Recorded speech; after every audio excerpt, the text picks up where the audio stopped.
ഇന്ന് തന്നെ സബ്സ്ക്രൈബ് ചെയ്യൂ, നിങ്ങളുടെ പ്രിയപ്പെട്ട ഷോസ് കാണൂ. ഞാൻ എന്റെ മുന്നിൽ മണ്ണീര വന്ന പെട്ടാ പോലും കാലുകൊണ്ട് ഇങ്ങനെ അരച്ച് തീർക്കും. അത് നീ എന്നെ കൊണ്ട് ചെയ്യിക്കരുത് കേട്ടാ. രോഹിതേ, രോഹിതേ. അവളാ സുസ്മിത. ഇതിപ്പോ എന്തിനാണാവൂ? ഞാനങ്ങനെ ഇവിടെ വന്നത് അവൾ അറിഞ്ഞിട്ടുണ്ടാവും. എന്തായാലും ഫോൺ എടുക്ക. ഹലോ, സുസ്മിത പറഞ്ഞു. എന്റെ ജഗദീപ്, നീ എവിടെയാ? ഞാൻ മാർക്കറ്റില്. അവിടെ എന്താ? സുസും മീൻ വാങ്ങിക്കാൻ പറഞ്ഞിരുന്നില്ലേ? എന്നാ വാങ്ങിയിട്ട് പെട്ടെന്ന് ഇങ്ങോട്ട് വാ. ഓ സുസ്മിത, അവൾ എല്ലാ രീതിയിലും ദ്രോഹിച്ചുകൊണ്ടിരിക്കുക. രോഹിത്തിനെ വെച്ച് പുതിയ കളികൾ തുടങ്ങുന്നതിന് മുമ്പ് അവനെ അവിടെ നിന്ന് ഇറക്കണം.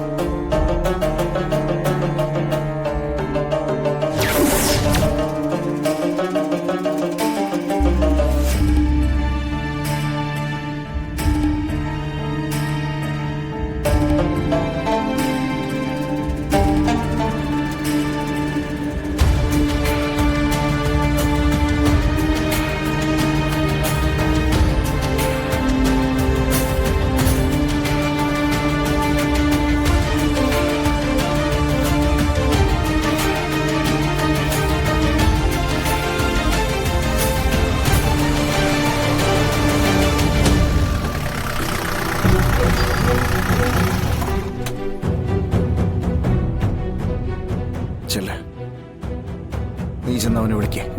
അല്ല, ഞാൻ വിളിച്ച അവൻ വരും. അവനെയും കൊണ്ടേ നമ്മൾ ഇവിടുന്ന് പോകും. ചെല്ല.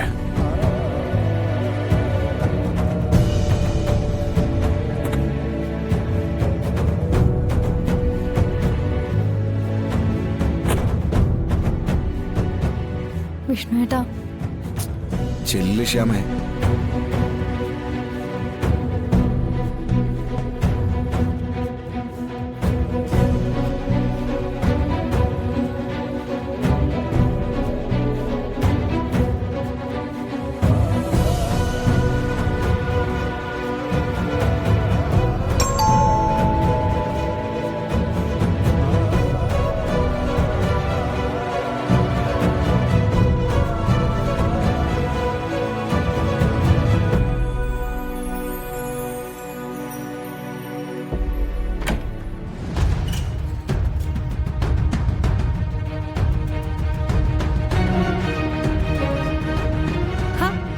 ഇതാരാ? എന്താ ഈ വഴിക്ക്? ആരെങ്കിലും തിരക്കിറങ്ങിയതാ? രോഹിത് എവിടെ? രോഹിത്, അതായത് നിന്റെ ഭർത്താവ് അല്ലേ?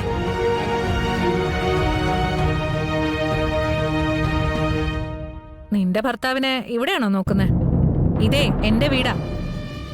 ഞാനും എന്റെ ഭർത്താവ് ജഗദീപുവാ ഈ വീട്ടിൽ താമസിക്കുന്നത്.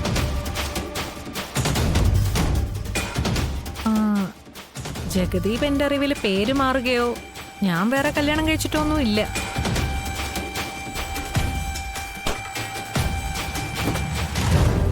സുസ്മിതേ, രോഹിത് ഇവിടെ ഉണ്ടെന്ന് അറിഞ്ഞിട്ട് തന്നെയാ ഞാനിവിടെ വന്നത്. ആണോ? പക്ഷെ അവനെ നീ എവിടെ നിന്ന് അടിച്ചിറക്കിയതാണെന്നാണല്ലോ ഞാൻ കേട്ടത്. നീ ഭാരിച്ചാരികളൊന്നും തിരക്കണ്ട.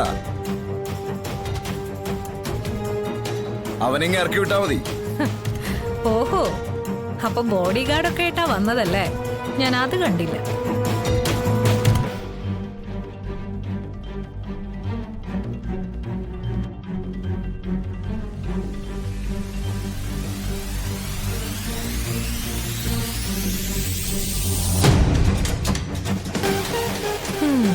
നിന്റെയൊക്കെ സമയം.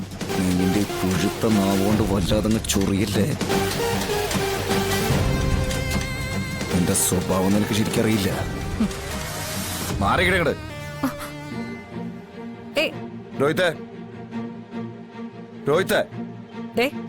എന്റെ വീട്ടിൽ അതിക്രമിച്ച് കയറി ഒന്ന് ഒച്ച വെക്കുന്നോ? ഇത് മാനവും മര്യാദയെ കഴിയുന്ന ആൾക്കാർ താമസിക്കുന്ന സ്ഥലമാണ്. വല്ലവരുടെ ഭർത്താവിനെ അകത്ത് പൂട്ടി വെച്ചിരിക്കുന്നതാണോടി നിന്റെ മാനവും മര്യാദയും? അന്യായം രഹസ്യമായി രോഹിത്തിനെ തടഞ്ഞു വെച്ചിരിക്കുന്നു പറഞ്ഞ് ഞാനൊരു ഹേവിയസ് കോർപ്പസ് പരാതി നൽകിയ നീ അകത്താ. അയ്യോ എന്റെ പൊന്നു മോളെ, നീ അങ്ങനെ കടിച്ചാപ്പൊട്ടാത്ത പേരൊന്നും പറഞ്ഞെന്നെ പേടിപ്പിക്കല്ലേ. ഈ കോടതിയും ജയിലും എന്നൊക്കെ പറയുമ്പോ പേടിക്കുന്ന വേറെ പെണ്ണുങ്ങൾ ഉണ്ടാവും. ഇത് ആള് വേറെയാ. ഇവിടെ പേടിപ്പിക്കാൻ നീ ഇച്ചിരി കൂടെ മൂക്കണം.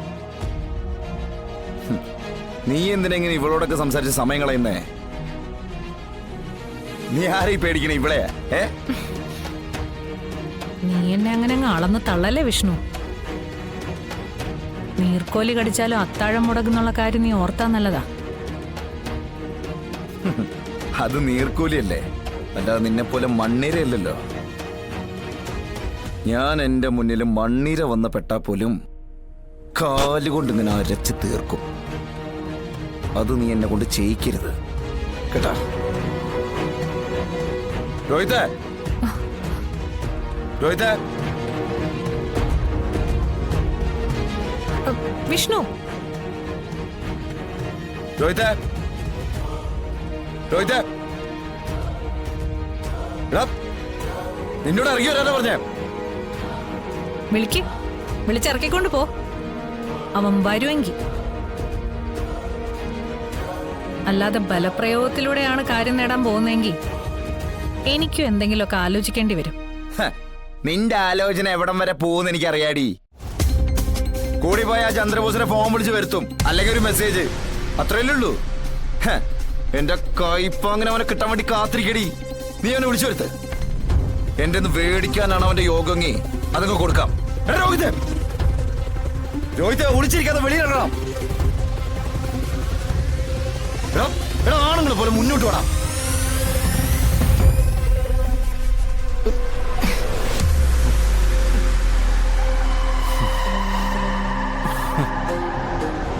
രോഹിതേ, എന്താടാ?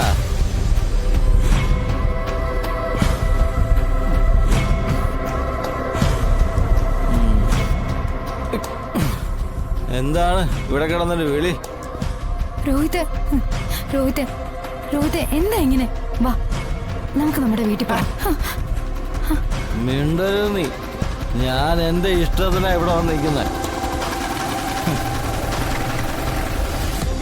എന്നെ ചാച്ച നിന്നോടൊപ്പം ജീവിക്കാൻ എനിക്ക് താല്പര്യമില്ലടേ.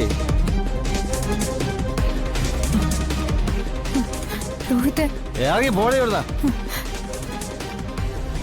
രോഹിത്, രോഹിത്, എന്നെ ഓർക്കണ്ട, നമ്മുടെ മോളെ ഓർക്കണ്ടേ രോഹിത്? ഏത് മോള്? അത് ഇവന്റെ കുട്ടിയല്ലേ. എനിക്ക് കുട്ടിയില്ല, കെട്ടുകളുമില്ല. ഞാൻ അനാഥനാ, തീർത്തും സ്വതന്ത്രൻ.